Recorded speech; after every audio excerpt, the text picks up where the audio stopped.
Hello বন্ধুরা, আমি অনু। Update with অনু চ্যানেলে তোমাদের স্বাগত। আমি চলে এসেছি চিনি সিরিয়ালের আপডেট নিয়ে। চিনি সিরিয়ালে এই মুহূর্তে দেখা যাচ্ছে যে চিনি অপালাকে বিশ্বাস করে, বলে কিনা শত্রুই বন্ধু হয়। যদি আপনি আমার বিশ্বাসটা ভাঙেন তাহলে কিন্তু আমি আপনাকে বন্ধু ভাববো না, আর আমার কোনো প্ল্যানে আপনাকে সামিল করব। এখন অপালা এর মর্যাদা রাখবে বলে কথা দিয়েছে, তাই এখন অপালার কাজ কি না, চিনি আর দ্রোণ বাড়িতে থাকবে না। ওই টাইমে হেমাঙ্গিনী দেখভাল করে হেমাঙ্গিনীর ঘাড়ে চেপে বসতে হবে, আর ওনার মুখ থেকে সমস্ত সত্যি ফাঁস করাতে হবে। এই কাজটা কি অপালা করতে পারবে? অপালা বলে আমি বেশ ভালোই করতে পারবো।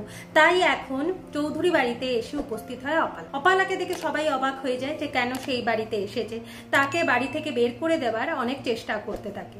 ঠিক সেই সময় দ্রোণ চিনি এসে বলে অপালা ম্যাডাম এই বাড়িতেই থাক, কারণ কি না ওনার ঘরে ঝুড়ি পাওয়া গেছে। ঝুড়ি তো যে কেউ রাখতে পারে, কিন্তু উনি যে সাপ ঢুকিয়েছে তার কি কোনো প্রমাণ আছে? প্রমাণ তো নেই। তাই আমি ওনার কাছে ক্ষমা চেয়ে ওনাকে বাড়িতে ফিরিয়ে নিয়ে আসি। যেটা শুনে তীর্থ বেশ ভালোই ভয় পায়, ভাবছে তাহলে কি চিনি সমস্ত কিছু জেনে গেল নাকি। এরপর অপালাকে নিয়ে হেমাঙ্গিনীর ঘরে যায়। হেমাঙ্গিনী অপালাকে দেখে অবাক হয়ে যায়, আর মনে মনে ভাবতে থাকে চিনি কাকে নিয়ে এলো, একে আবার নিয়ে এসেছে কেন?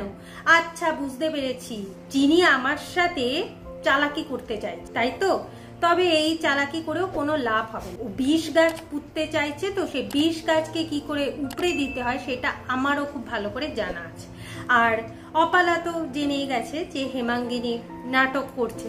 এরপর হেমাঙ্গিনী তার ওই নাটক জগৎ থেকে আসল রূপে ফিরে এসে বলে যে অপালা তুমি না খুব বোকা, তুমি আমার দাসী হয়ে এসেছো।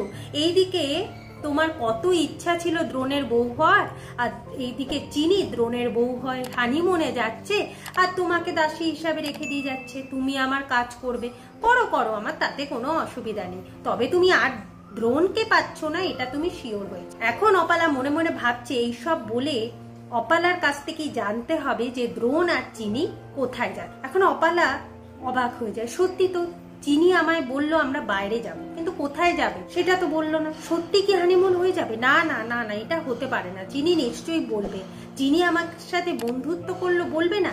এই নিয়ে অপালা একটু ভাবছে। তবে অপালা হেমাঙ্গিনীকে বলে চিনি কিন্তু আমায় ঠকায়নি, সেটা খেয়াল রাখবেন, আপনি আমাকে ঠকিয়েছেন, এর প্রতিশোধ তো আমি নেব। অন্যদিকে দেখা যাচ্ছে এখন চিনির দলের মেম্বাররা চিনির কাছ থেকে জানতে চায় যে অপালাকে কেন নিয়ে এসেছে, কেন সে বিপদকে বাড়িতে বই নিয়ে এলো। এখন চিনি বলে যে উনি হলো আমাদের হাতের অস্ত্র, ওনাকে দিয়েই কাজ সারতে হবে।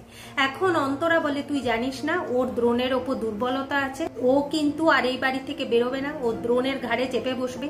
চিনি বলে সেটা এখন ভাবতে হবে যে কিভাবে অপালাকে হ্যান্ডেল করা যায়, তবে আগে কাজটা তো আমরা সেরে নি। পর তো বুঝলে কি কারণে আমি ওকে এনেছি।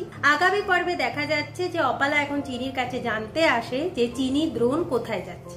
তার আগেই চিনি বুঝে গেছিল যে অপালা এই কোশ্চেনটা আমায় করতে পারে, তাই সে ফ্লাইটের 2টো টিকিট কেটে রেখে। দেখা যায় যে দ্রোণ যাচ্ছে লাদাখের দিকে আর চিনি যাচ্ছে কাশ্মীরের দিকে, কিন্তু 2টো জায়গা কেন? অপালার মনে সন্দেহ হয়।